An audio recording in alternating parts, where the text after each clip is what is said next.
Hola, hola.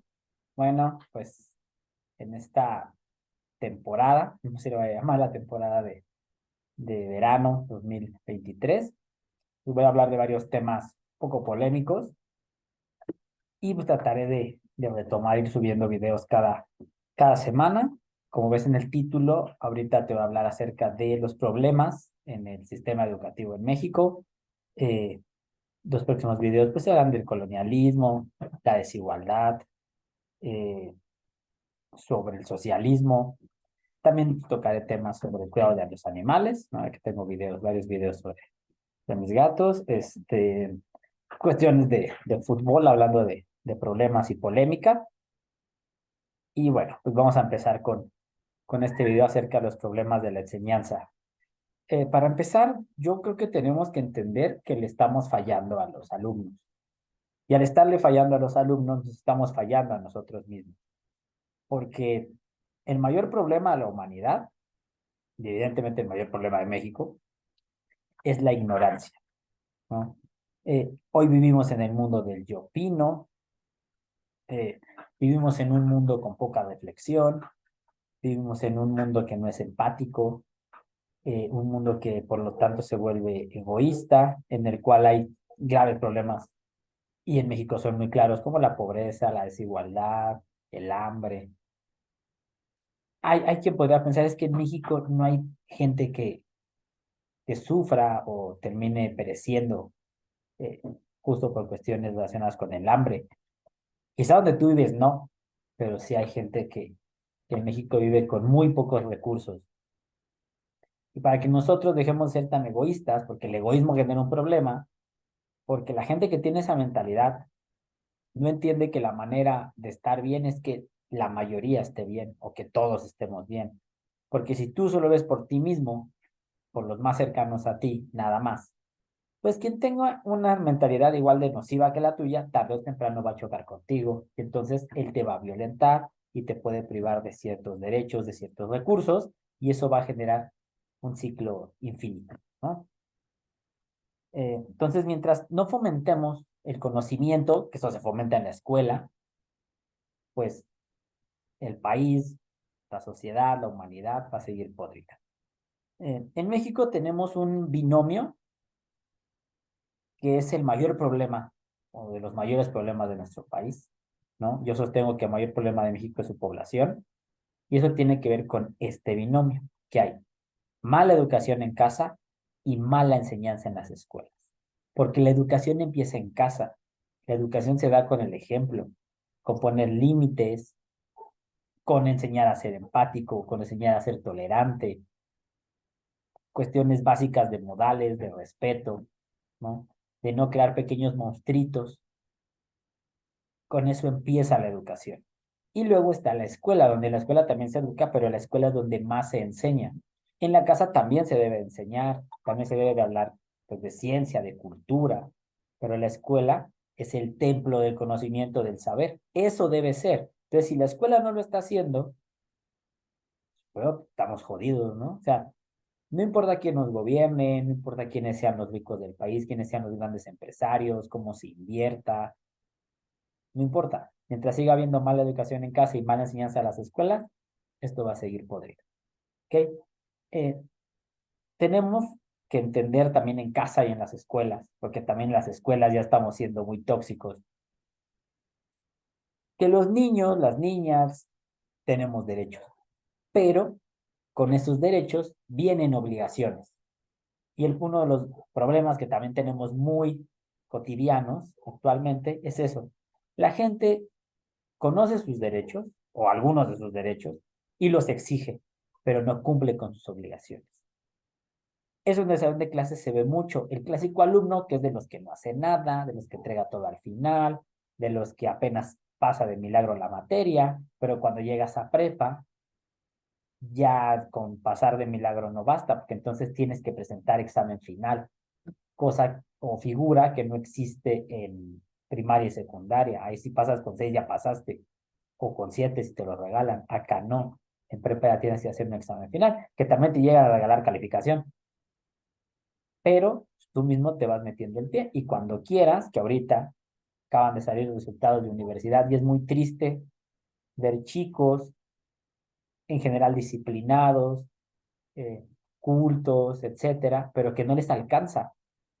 Y no es solo por una preparación, también tiene que ver con el contexto y con que pues, si van a una escuela donde no se les exige, donde no se les enseña bien, donde eso, ¿para qué lo quiero saber? Pues tú mismo le estás poniendo el pie y le estás fallando a los alumnos y te estás fallando a ti, porque esos adolescentes, esos jóvenes de hoy, son los que van a mantener el país cuando tú estés más grande. Entonces, cuidado, si ellos crecen confundidos y egoístas, cuidado.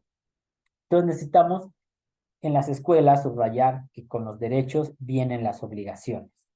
Si tú no cumples con tus obligaciones, básicamente pierdes tu derecho a quejarte.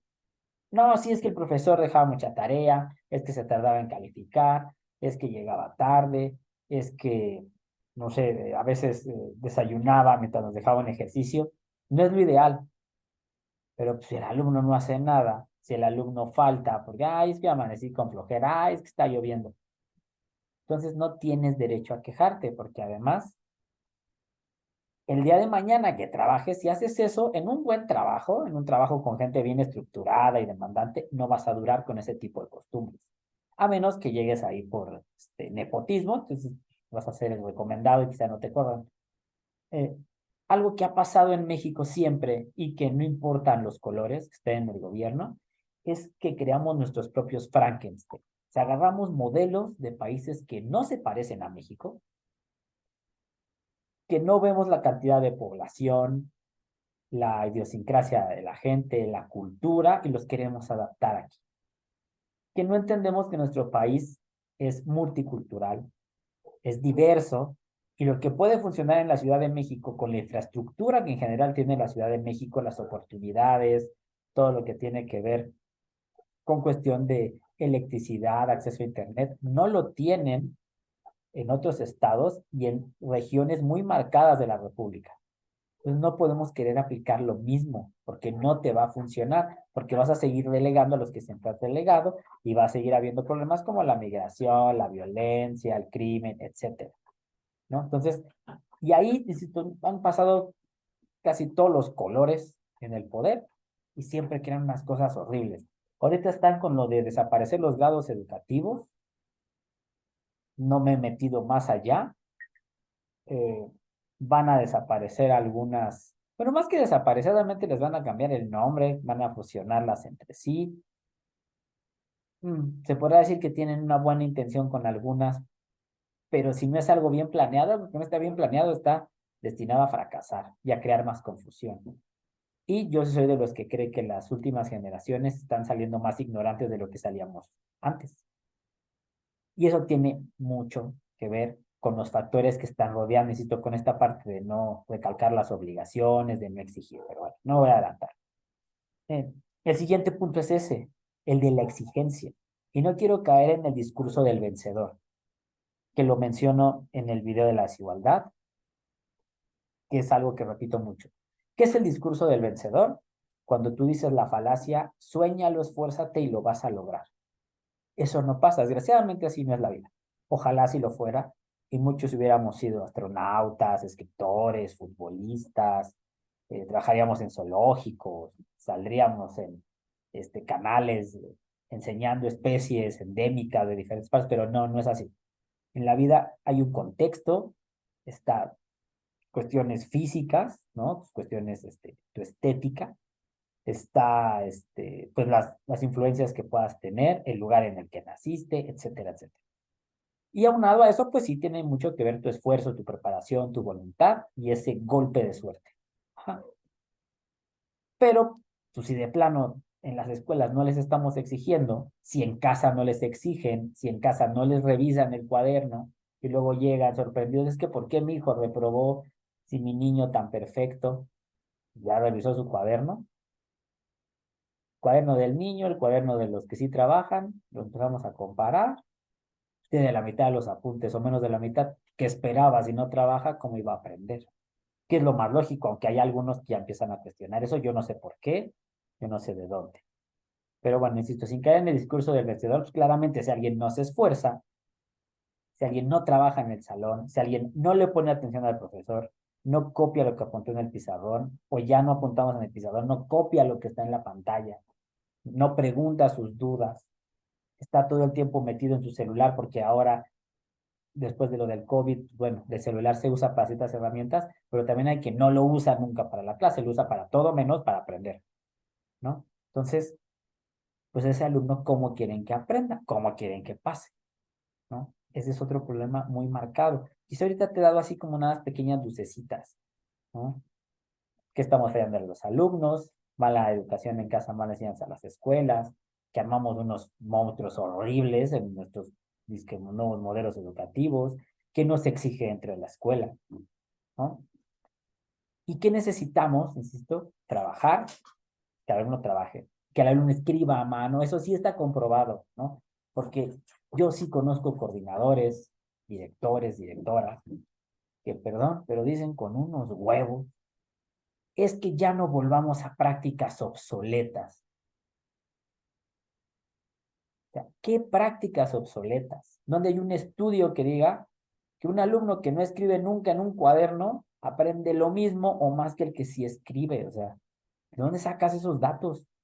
Porque la psicología, la antropología te dicen que el hecho de usar tus manos, de ir usando herramientas, etcétera, tuvo mucho que ver en la evolución del hombre, tiene que ver en cómo aprendes. Si ya no van a escribir a mano, insisto, estamos hablando de una generación que así como puedes encontrar muchas cosas interesantes ahí en esta plataforma, en otras, en general en internet, también puedes encontrar muchas mentiras y mucha basura. Y si no tienes el conocimiento necesario para diferenciarlo, estás jodido, ¿no? O sea, nunca vas a aprender, nunca vas a mejorar. Entonces, eso de prácticas obsoletas, entonces, ¿cómo vamos a medir? ¿Cómo vamos a hacer que aprenda? Tenemos que escribir a mano. Obviamente, esto, poner atención en clase, hacer los trabajos que se te piden, hacer las tareas. Que algunos no hacíamos tareas, que algunos no hacíamos todos los apuntes. Pero antes, yo hablo por mi caso, nos mandaban a extra, nos mandaban a final y pues que Dios te bendiga y estúdiale porque si no, no vas a pasar. Pero si ya está en ese paso, presionan al profe para que pase a los alumnos, el país va a seguir yendo al bote de la basura. Ahí como va bien. ¿Por qué? Porque no estamos exigiendo. Entonces, pues el alumno entiende que con la ley del mínimo esfuerzo va a ir pasando hasta que algunos chicos, que es muy triste, se topan con su realidad, que es, hacen un examen para entrar a una universidad pública, porque en su casa no hay una situación tan holgada, y pues no pasan el examen y se quedan decepcionados, porque no tienen ni la mitad de los aciertos, o sea, ¿y qué tiene que ver solo con ellos, solo con su casa? ¿No? También ahí tiene que ver la escuela, junto con su contexto, obviamente sus amigos, lo que le hacen en su tiempo libre, pero la escuela, que la escuela no le exigía, la escuela no lo preparó, que esa es la función de la escuela, brindarle los conocimientos para que esté preparado. Por eso es importante que sigan dibujando, que sigan haciendo modelos, que sigan teniendo proyectos, pero no podemos abandonar esa parte que muchos llaman obsoleta, tradicionalista, vetusta, no, eso sigue siendo válido, hacer apuntes, hacer resúmenes, hacer ensayos, ¿no? Y hay muchos estudios que pueden encontrar de la gran diferencia que hay entre alguien que escribe a mano a alguien que tapea. Así le llaman, al menos en España, que varios artículos son europeos, entonces dicen tapear al hecho de teclear. Entonces, bueno, cuidado con afirmar cosas que la ciencia no ha corroborado. Y al menos yo en mi observación y experiencia, yo no sé si los alumnos realmente sepan menos de lo que antes sabíamos, pero más no saben, eso se lo garantizo, ¿no? Les he puesto mis deditos de la mano a que eso es verdad. Eh, tenemos que entender, hablando de los modelos, hablando de que si ya es obsoleto, que esto es lo nuevo, que wow, vamos para allá. En cualquier universidad decente, algún buen profesor te dijo que hay dos tipos de conocimiento, dos tipos de trabajo de investigación, el de gabinete y el de campo, ¿no? El conocimiento académico y el conocimiento empírico, ¿no? O el conocimiento formal, vendría haciendo esto. ¿Qué significa? Tú sentado en tu laboratorio, en tu escritorio, puedes leer mucho, investigar, pero hay que ir a campo. Esa anécdota creo que ya la he contado. Aparte que a mí me lo dijeron varios profesores, sobre todo mi profesor Juan Carlos, que me dio muchas materias, y en agroclimatología, una materia donde veíamos la reacción de los cultivos o cómo se va dando su florecimiento, maduración, etcétera, relacionado con cuestiones climáticas. Él nos decía, es que una cosa es lo que vemos aquí en trabajo de gabinete, lo que vemos aquí en la escuela, en el salón, y lo que se ve en el campo, porque tú puedes llegar a veces de manera soberbia, hacer un estudio, casi casi cachetear al campesino y decirle, ¿sabe qué, señor agricultor? Usted es un ignorante. En este suelo, en esta región, con este clima, usted debe de cultivar tal cosa. Y él te puede decir dos cosas. Uno, eso para qué lo cultivo, si no me lo van a comprar o si no me lo voy a comer. O segunda, que llega a pasar, el profe no lo recalcaba, que eso que tú crees no se va a dar.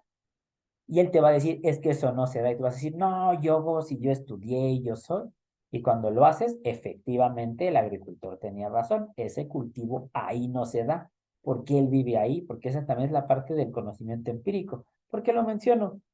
Porque muchas veces, la mayoría de las veces, quienes hacen los cambios en los planes educativos son gente que ya no da clases, y gente que sí da clases, pero es el coordinador, y creo que eso ya lo he llegado a expresar. Es muy diferente tú dar clases siendo el coordinador, porque saben que tú eres el coordinador, que tú tienes más poder que un profesor del montón, que no te puede directamente hacer que te expulsen, que te castiguen, o que si trata de simplemente ponerte 5, te puedes ir y quejar, pero ahí no, porque es el coordinador. Si él tiene uno o dos grupos, todos le sonríen mucho porque saben que tienen potestad y mucho poder sobre ellos. Y entonces dicen, no, es que esto, necesitamos hacer estos cambios porque yo con mi grupo, bueno, a ti te funcionará. O tú crees que funciona porque tú no das clases, realmente tú no estás ahí metido, como dicen, al pie del cañón. Tienes que estar en el trabajo de campo, tienes que estar con el conocimiento empírico para saber. Eso es un grave problema en muchas cosas y en estas cuestiones de los cambios en la educación. Otro problema para mí muy marcado y súper absurdo, ¿no? Yo hice un video cuando empezó la pandemia de esto y ese problema, digo, no es yo creyera que alguien iba a ver ese video o alguien importante y de ahí lo iba a resolver, pero pues ojalá algún día alguien se le prenda el foco. Tenemos unos calendarios horribles, horribles los calendarios, ¿no? Los calendarios son una mentira. Y desgraciadamente, y qué triste que lo diga un profe, las planeaciones globales son una carta a los Reyes Magos, ¿eh? Las planeaciones globales nunca se cumplen. Tú vas avanzando lo más que puedes y a veces sí terminas tu temario y se parece mucho lo que escribiste a lo que haces, pero la mayoría de las veces no se puede, sobre todo en ciertas escuelas, que ahí destacan las de paga. Si uno cree que en las de gobierno, que si no hay profe, que si esto, las de paga se pintan solas para inventarse festivales, salidas, convivios, etcétera, etcétera, y que pierdas clase a lo menos. Y desgraciadamente también son las que son más exigentes en que tú entregues tu planeación. Tú como profe, como cualquier trabajador en otra empresa, diría, oye, pues, ¿para qué es tan exigente con esta planeación si no la vamos a llevar a cabo? Si me la vas a terminar cambiando de última hora, o sea, un poco de coherencia, por Dios. Los calendarios de la SEP, de la Vejiria, son horribles. La SEP, los últimos años, que se iba a adelantar las vacaciones, que si las va a trazar. Este año los alumnos salieron de vacaciones por ahí del 20, ¿no? En secundaria, en primaria, pero ellos habían hecho sus exámenes un mes antes, o sea, un mes fueron a nada más hacerse en el salón, a eso iban, a jugar, a terminar de llenar los libros a lo loco, estarse peleando con los niños de al lado, porque eso te cuentan los alumnos, o sea, no tiene sentido. ¿Por qué no mejor atrasa 1 o 2 semanas los exámenes y acabando los exámenes ya los deja salir y nada más que regresen después por su boleta o ya la última semana abiertamente te dedicas a cuestiones culturales, a preparar un festival de cierre de ciclo, yo qué sé?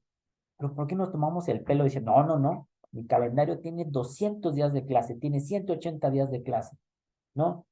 En prepa. No, no, mi calendario tiene 35 semanas de clase. La primera no cuenta, porque es cuando estás apenas dando la bienvenida. A veces en el primer periodo eres demasiado buena onda porque pues, hay que cuidar la matrícula, ¿no? No te los puedes descabechar a todos. Luego tienes un montón de puentes, un montón de festivales y los exámenes de la misma manera los haces 2 o 3 semanas antes y las últimas 2 o 3 semanas nunca hay clase, o hasta 4. Me ha tocado varias escuelas donde las últimas 4 no hay clases, son la antepenúltima o antepenúltima la de los festivales, luego viene la de los exámenes. Hay escuelas donde en el cuarto periodo no te dejan hacer examen porque No, mejor ponlo a hacer otra cosa, ¿para qué le haces un examen? Si es obsoleto, si es del siglo pasado. Y las últimas 2 semanas, ya nada más se supone que los que están en final tienen que entrar o conectarse, según sea el caso. ¿Creen que se conectan o entran? Nos estamos tomando el pelo. O sea, eso de 35 semanas de clase es una mentira. Hay 30 si bien nos va. Y si quitamos todos los días que se pierden, viene siendo 28. Mejor adaptemos un calendario sincero y eso es un problema que existe en el mundo laboral. O sea, es parte de la idiosincrasia del mexicano, ¿no? Algo que mucha gente con un poco de reflexión dice, oye, ¿por qué vamos, nos hacen ir 8 horas, 7 horas a la oficina si realmente la mitad del tiempo no estamos haciendo nada y solo estamos trabajando 3, 4 horas? Que también eso habla mucho, pues sí, no me gusta usar esto porque también se parece al discurso del vencedor, pero habla de la mediocridad y el conformismo del mexicano, ¿no? El hecho de decir, yo voy a mi trabajo, me voy a esforzar. También malamente, entonces, que el de al lado no se esfuerza y entonces tú por no quererlo opacar o porque ellos te presionan, pues ya no trabajas, ¿no? Pero entonces, ¿por qué, insisto, perdemos tantas horas, hombre, no haciendo nada, pudiendo ser más eficientes? Vamos 5 horas diarias, pero 5 horas a darle con todo, como pasa en otros países, sobre todo en Australia, ¿no? Te ponen mucho ese modelo, como en Finlandia, que en las escuelas, yo odio que digan, es que en Finlandia es otro mundo, país desarrollado, pequeño, con una historia muy larga, ¿no? No fue colonia, no estuvo colonizado 300 años, ¿no? Entonces no lo puedes comparar con nosotros porque la gente es diferente, allá no tienen el refrán, yo ya lo he dicho, allá no aplican el que no tranza no avanza, o sea, no, ellos tienen otra mentalidad, por eso no podemos querer adaptar algo de Finlandia aquí, pero si hay cosas que pues, ya deberíamos empezar a reflexionar, para mí eso del calendario es súper absurdo y ojalá algún día alguien diga, ¿saben qué? Ya, basta con esta fantasía de las 200 días de clases y realmente tenemos 150, pues vamos a hacerlo de 150 y 150 vamos a exigirle al profesor, pero vamos a exigirle al alumno que se le respeten sus derechos, pero que él cumpla sus obligaciones. Porque en las obligaciones del adolescente, y estoy seguro que ya lo dije en otro video, está que el adolescente debe de cumplir las reglas de la institución a la cual pertenece. Pero de esa obligación generalmente se olvidan. Nada más defienden los derechos del adolescente, donde también dice que un adolescente se pone en riesgo, se pone en peligro, no es su culpa, es culpa de la autoridad que debe de estar pendiente de él. Palabras más, palabras menos, eso dice, y si no me quieren, revisen los derechos de los adolescentes. De hecho, en la escuela los revisan, o se supone que los deben de revisar, y el alumno los aprende, se supone, y se ve en la clase de educación cívica y ética, si no me recuerdo, en tercero de secundaria. Entonces, lo que sigue, y es justo, mira, justo el tema que se... No existen las materias de relleno, ¿ok? A mí me revienta, siento así que me clavan un hierro hirviendo cuando veo estos comentarios de, es que en la escuela nos deberían enseñar cosas que sirvan.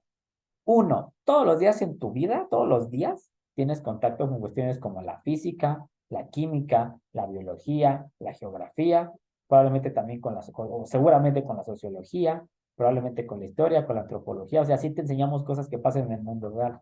Que tú no lo veas o no tengas el criterio o la profundidad de conocimiento para verlo es tu problema, no problema de la escuela. Pero ¿cómo complementan eso de cosas que nos sirvan? Es que deberían enseñarnos inteligencia emocional y resolución de conflictos y bla, bla, bla. Pero ¿sabes algo? Eso sí te lo enseñan. Te lo enseñan en las materias que tú llamas materias de relleno. Tutoría, orientación educativa, educación cívica y ética. Hay otra que se llama vida socioemocional. Algo así se llama una materia que dan en muchas secundarias, ¿no? Educación física, teatro, arte, o sea, no son las materias de relleno, son materias importantes dentro de tu formación. Y cuando te quejes de, es que me tienen que enseñar a mis emociones y el trato con los demás, bueno, esas materias que te mencioné, tutoría, orientación, ética, etcétera, es donde se te enseña eso. ¿Ah? Pero si desde casa, con los otros profes dicen son las materias de relleno, como les digo que estamos, pues sí, jodidos. Entonces que no, hay que tener tantita reflexión y también en casa, insisto, empezar a educar a los niños, a que reflexionen, que esa es otra. De repente nosotros queremos cambiar el modelo y ser muy humanistas, pero si en casa se educa totalmente constructivista, o más bien, perdón, conductista, si en casa se enseña con Te portas bien, refuerzo positivo, te portas mal, refuerzo negativo, pues no podemos cambiar al humanismo así de la noche a la mañana, ¿no? Que ese justo es el siguiente punto que tengo aquí. Este constructivismo más un pseudohumanismo, que son muy tóxicos, son muy nocivos y que terminan en apapachar al alumno. El humanismo no es apapachar al alumno. El humanismo se basa en tres puntos, que es el trabajo en equipo, la curiosidad y la reflexión, ¿no? Esos son los tres, o de los tres principales ejes del humanismo, ¿no? La verdad, tenía mucho que no hablaba de humanismo dentro de la escuela, pero es eso, que el alumno sea curioso, que el alumno quiera aprender, que el alumno entienda que hay un otro. Como decíamos antes, mucho desgraciadamente ya no se usa tanto esa palabra, pero esa frase. Mis derechos terminan donde empiezan los derechos de los demás. O sea, yo no soy el centro del universo y todos me deben de aceptar y tolerar aunque sea un hijo de la fregada. No. Entonces, enseñar con humanismo, insisto en decir, ay, pobre niño, ¿cómo lo voy a reprobar? Ay, no lo voy a calificar con rojo porque se va a traumar si le pongo un 5 en rojo. No. El humanismo es justo que él vaya generando empatía, que él vaya reflexionando, que esa curiosidad lo lleve a buscar en fuentes confiables. Obviamente ahí hay que orientarlo, pero pues no caer en este apapacho y en este, ay, no, pues ¿cómo lo vas a reprobar? Ay, no, es que, no le digas que está mal, oriéntalo, ¿no? Pero pues, si está haciendo mal un ejercicio de matemáticas, si está haciendo mal un dibujo en geografía, pues sí le tienes que decir que está mal, ¿no? Le explicas, lo corriges y ya le enseñas cómo está bien, pero no que lo dejes en su error, o sea, eso es peor, mucho peor, ¿no? Una frase que menciono en los videos, sobre todo en los de cambio climático, que desgraciadamente son los menos vistos, que es un tema súper importante, aquí son los menos vistos, es la frase que dijo Al Gore en Una verdad incómoda, que es, el mayor problema no es lo que no sabemos, sino lo que creemos que es verdad y no lo es. En la escuela aplica perfectamente. ¿Cómo no los vamos a corregir? ¿Los vamos a dejar en su error? ¿Que sigan replicando babosadas? Eso no, eso es totalmente absurdo. Eh, tenemos que regresar, que no es un modelo obsoleto, no es absurdo, no es la era de las cavernas. A mí me han llegado a decir en un par de juntas, es que antes era el alumno el que se adaptaba, ahora tiene que ser el maestro el que se adapte. ¿Quién es el que está aprendiendo, el profesor o el alumno? ¿Quién es a quien estás preparando para el mundo laboral? Para que resuelva o trate de resolver los problemas del mundo, ¿no? Que deje de creer que es el centro del universo, que vea que la vida no son huevos al gusto y no nada más con quejarse las cosas van a cambiar, que dejen de pensar que antes nos trataban como esclavos y nosotros no hablábamos, por eso nos trataban así. O sea, que entiendan que si hubo un 68 y movimientos estudiantiles y movimientos sobre fue por quejarse. ¿A quiénes a los que les tenemos que enseñar eso? A los alumnos. ¿Quiénes son los que se tienen que adaptar? Los alumnos, porque son a quienes tenemos que exigir. El profe no se tiene que adaptar. Maldita sea, se tiene que adaptar el alumno, tiene que entender que hay reglas y que con sus derechos vienen sus obligaciones. Pero mientras sigamos tolerándolos y apapachándolos, va a seguir podrido. ¿Ok?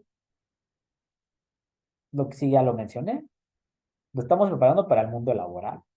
A mí algo que es el siguiente punto, el de la disciplina. Es que no puedes mezclar lo académico con lo disciplinario. Ok, tiene lógica. ¿En el mundo laboral eso pasa? En el mundo laboral, si tú llegas tarde, te hacen que te quedes media hora más o te quitan tu bono de puntualidad. O más bien te descuentan. Si llegas 10 minutos tarde, te descuentan el día, o si juntas tres retardos de 10 minutos, te descuentan un día, etcétera. Así le hacen, ¿no? Y eso es la comparación de mezclar académico con disciplinario, porque te están tocando tu bolsillo por una falta que no es que tú estás dejando realmente de ser productivo. Ya mencioné, la mayoría de los trabajos te estás haciendo pedazos a mitad del tiempo, no en todos, pero en varios, ya, ¿no? Sabes que llegas 10 minutos tarde, pues te quito 10 minutos de tu hora de comida, de tu descanso, yo qué sé. Pero no es así. Es porque en las escuelas lo hacemos diferente. Antes funcionaba, aunque digan que ya eso es obsoleto y bla, bla, bla. No estoy diciendo que vamos a volver a que los niños carguen enciclopedias en el patio, ¿no? Se pongan a dar vueltas, ¿no? Pero esa parte de, si vuelves a hablar, te voy a anular el examen, funciona. Hay alumnos, a muchos alumnos no les pesa que les pongas un reporte más, ellos los coleccionan, hasta les da risa. Ah, ya me pusieron 7 reportes. Ah, ya me suspendieron. Porque no es como antes, que te suspendían te ponían una friega en tu casa, pero hoy en día ya no, porque pues, pobre niño se va a traumar, eso va en contra de sus derechos humanos y el papá puede terminar hasta en el bote por eso. O sea, estamos muy mal en muchas cosas, estamos mal, insisto. No quiero que regresemos a que el profe te pueda aventar un gis u otra cosa, pero pues que también paremos ya, ¿no? O sea, tantita reflexión. Hay que poner disciplina. El mundo laboral, el mundo real así es. Alguien que no es disciplinado, alguien que no cumple, alguien que falta por cualquier cosa, no dura en un buen trabajo. No va a durar, ¿ok? Em, Otra cosa con la que nos hemos encontrado en muchas escuelas, sobre todo las de paga, el determinismo tecnológico. Creer que porque ya incluimos la tecnología ya, resolvimos todos los problemas. Y caemos en lo que les mencionaba. Es que ahora el alumno no debe escribir, es que no debe dibujar. No, no, no, profesor, ¿cómo los va a poner usted a platicarles? No, no, no, no, no, póngales ahí un video, llame su atención, póngalos a hacer un producto. Perdón, antes funcionaba en historia, en geografía, en biología. O sea, yo no consigo que no me dejen hacer dibujos en geografía o en educación para la salud o en biología. O sea, estoy aterrado con eso. O sea, en serio, ¿de dónde sacaron que eso es obsoleto? ¿Con qué estudios? ¿Quién lo comprobó? Porque la mayoría de los estudios van a la inversa. Hay que regresar a escribir a mano, hay que dejar de abusar de la tecnología y de las proyecciones, etcétera. Pero bueno. El determinismo tecnológico es eso, creer que algo porque tenga tecnología es mejor automáticamente y no. Como ya también he dicho en otros videos, ni todo lo nuevo era pésimo, más bien ni todo lo viejo era pésimo, ni todo lo nuevo es la panacea. Puntos medios, siempre puntos medios. Lo mejor de lo de ahora, lo mejor de lo de antes y que esto funcione y la gente aprenda y a ver cómo le hacemos para tener una sociedad más culta, empática y que en casa se eduque. Es a lo que hay que ir, ¿no? Si yo al alumno no le exijo y el alumno no tiene bases sólidas, ¿no? A mí en geografía me dicen mucho eso. No, es que él tiene que saber la funcionalidad. Y yo, sí, o sea, no que estoy tarado, yo sé que la tiene que tener. Y yo le quiero enseñar aquí, pero ¿cómo lo voy a llevar hasta acá si él no sabe ni esto? Si él no sabe ni las partes del volcán, ¿cómo va a entender qué hace un volcán? ¿No? Si no distingue ni cuál es el cono volcánico, no sabe que hay una cámara magmática. ¿Cómo le explico el flujo piroclástico? No, no, no es que hay que enfocarnos en casos reales por eso, pero él tiene que saber las bases. Y yo en mi experiencia sé que no las sabe. Entonces, me frustra mucho. Queremos ya poner a los alumnos a correr un maratón y no saben ni gatear porque nunca les enseñaron a gatear o porque no aprendieron. Y no es que el sistema estuviera podrido. Pues no creen que tenga más que ver con todo lo que ya les mencioné.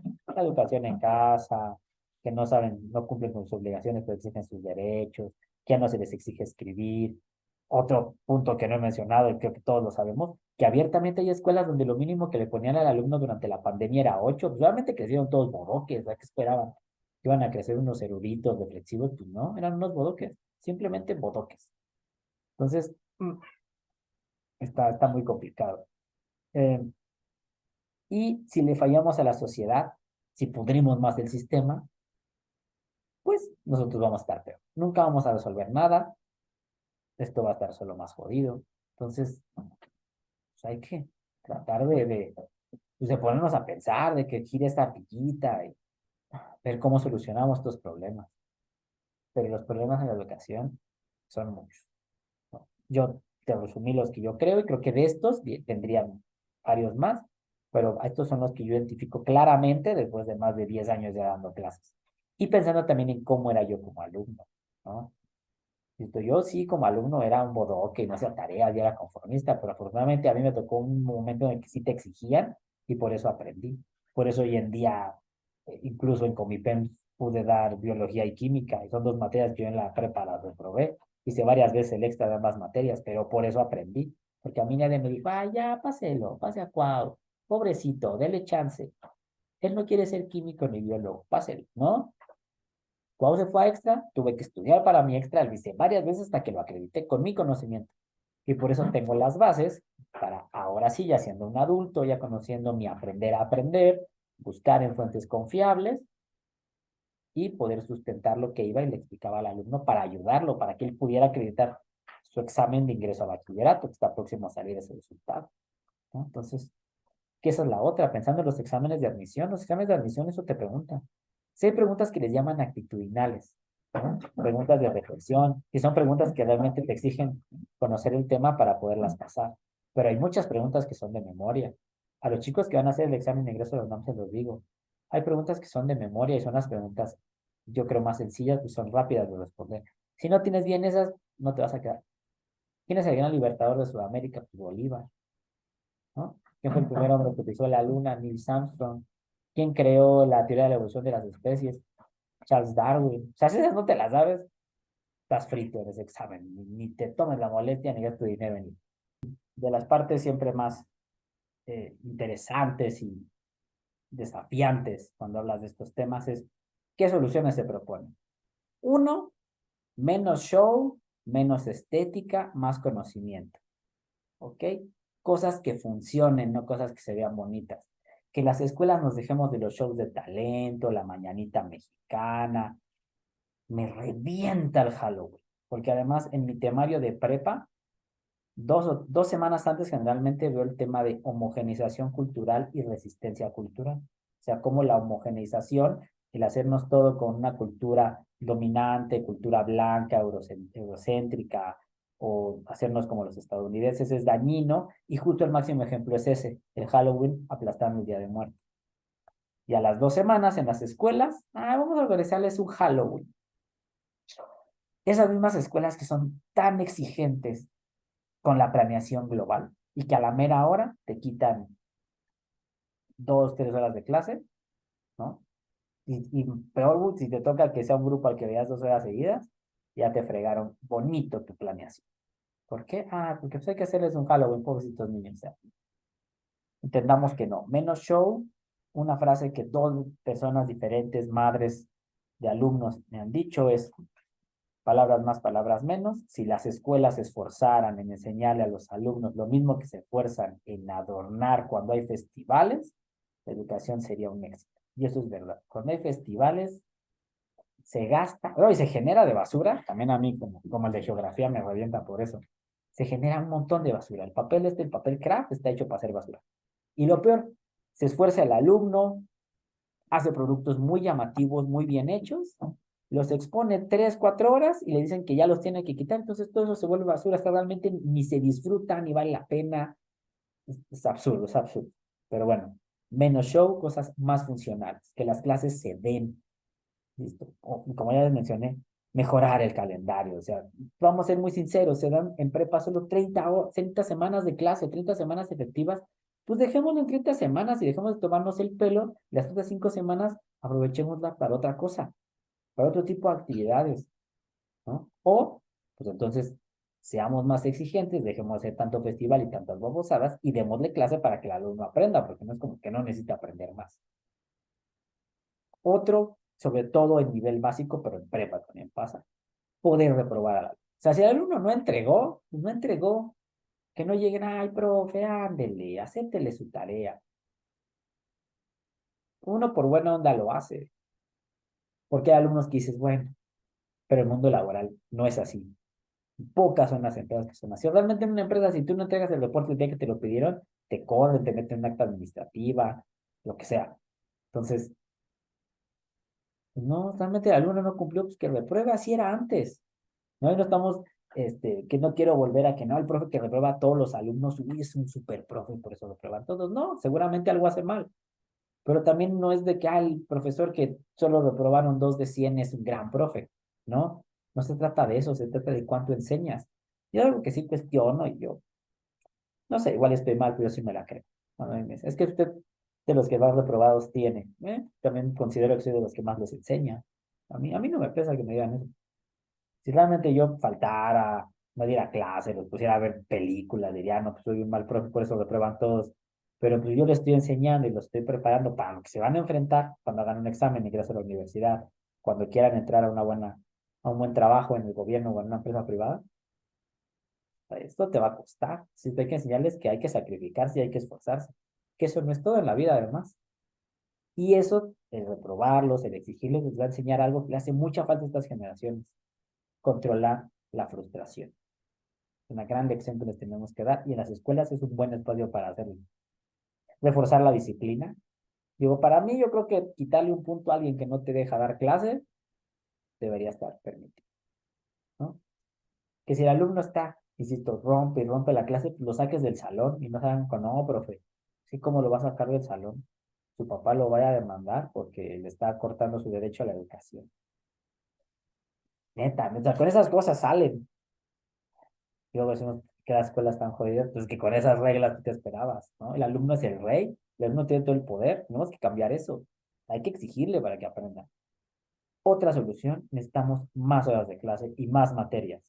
Si uno piensa las escuelas de una alta colegiatura, las escuelas con egresados que suelen insertarse en las mejores escuelas del siguiente nivel, en los mejores empleos, que suelen tener una alta exigencia, que llegan a tener sobre todo secundarias, preparatorias, que tienen más materias, que entran 8 de la mañana y salen 4 de la tarde. Y en esas materias que les dan cultura alemana, un segundo idioma, o toman materias en otros idiomas, tienen clases de filosofía desde secundaria o primaria y psicología.